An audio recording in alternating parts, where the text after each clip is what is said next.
plywood caught alight in a scorching secondary fire. At the same time, on the dance floor below, the lights went out. The music stopped immediately as the room was plunged into darkness. The 1,000 guests were confused for a brief moment, stumbling over each other and unable to see. Then the voice of a woman cried out, "Fire! Fire!" Immediately, panic ensued.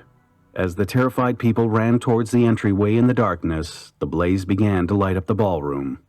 The ceiling was engulfed in flames, and burning decor along with plywood pieces were raining down upon everyone in their dresses and suits as they tried to flee. Within 3 minutes, the entire roof of the building was engulfed.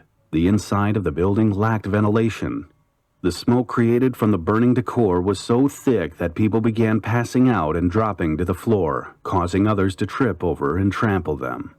The situation turned from bad to worse as the 1,000